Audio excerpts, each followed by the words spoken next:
Some unmanned aerial vehicles, though as small and delicate as hummingbirds, are actually flying cameras. Others are bulkier.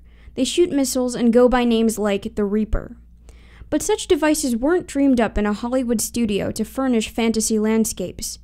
They're the stuff of modern combat, redefining warfare as we know it.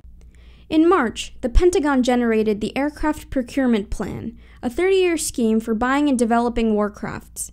In it, the number of unmanned aerial vehicles in the U.S. arsenal is expected to double in the next 9 years.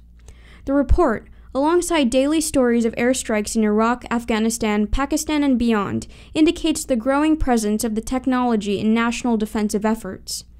But while the escalation of drone use seems unique to the 21st century, experts view it as a logical stage, an essential chapter in the ongoing postmodernization of war. Professor Douglas Kellner, Philosophy of Education Chair at UCLA, describes how technology is taking over. The postmodernization of war, revolution in military affairs, involves the use of high tech in warfare, of computers and satellites in command and control systems, in surveillance and simulated battlefields and computer-directed high-tech precision weapons. He believes that drones are an inevitable byproduct of this technical revolution. It's the planes, the drones, the unmanned aircraft that are replacing soldiers and pilots as the instruments of war. In other words, it's the technology, the drones, that do the striking, that hit the targets, that are basically the primary unit of warfare. Although obviously there's people that are directing drones. They're in turn being directed by satellite technology and computers. But drones aren't the only robotized instruments in battle. Mohammed Idris Ahmad, a Glasgow-based sociologist who's written articles about military technology, says that today's military efforts use unmanned devices of all forms. It's also the type of bombs, the JDAMs, now guided by GPS. And then you have cruise missiles, again, satellite guided, and then you have a lot of robotics that are being used on ground. You have automated bomb disposal machines. So you have all kinds of weapons that have been introduced into warfare, into battle, which in some ways, obviously, they have been really helpful to soldiers, as in they put a barrier between them and direct harm. So, how did we get here? The past is marked by inventive efforts to automate and robotize.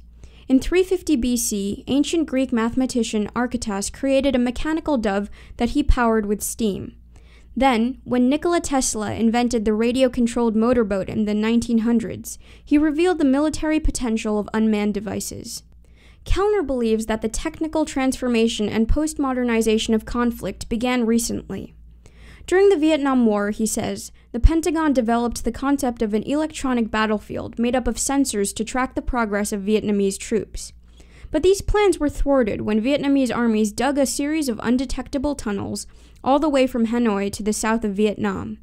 Then, tech warfare skyrocketed during the 1990s with cruise missiles, laser-guided weapons, computer systems, and target-detecting satellite systems. It's really sort of the Gulf War of Bush 1 in 1991, where you had the first, really high-tech battlefield. And even there, although they claimed that it was high-tech precision weapons that were used, there was a lot of civilian casualties. Kellner says those weapons may not have been as precise as was once claimed.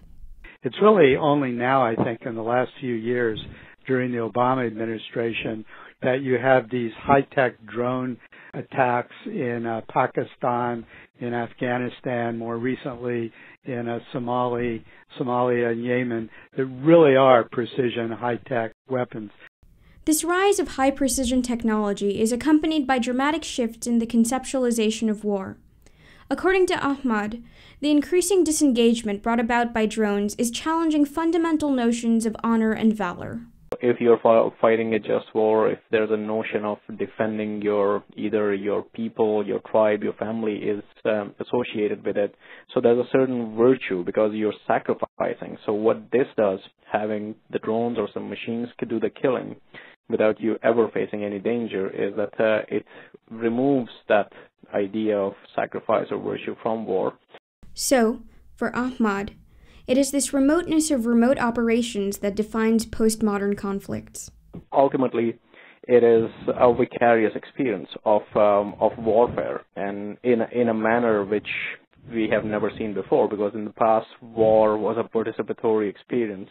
So it has created a useful distance. It has made war seem more bloodless and more exciting, and almost like playing a video game. Kellner discusses what might lie ahead in the evolving saga of the postmodern war. It's an irony the way that U.S. ground troops have been used in Afghanistan and to some extent Iraq, fighting old-fashioned kinds of guerrilla war, that I think we're going to see less and less in this, because on one hand there's a very heavy price in terms of U.S. troops, that thousands of troops have been killed in Afghanistan and Iraq. He says that the effectiveness of ground warfare remains in question when the very terrain on which war is fought is changing. So I think you're going to have an obsolescence of the traditional kind of military troops, and you're going to have a replacement by technology. For War News Radio, I'm Ankhi Thakurta.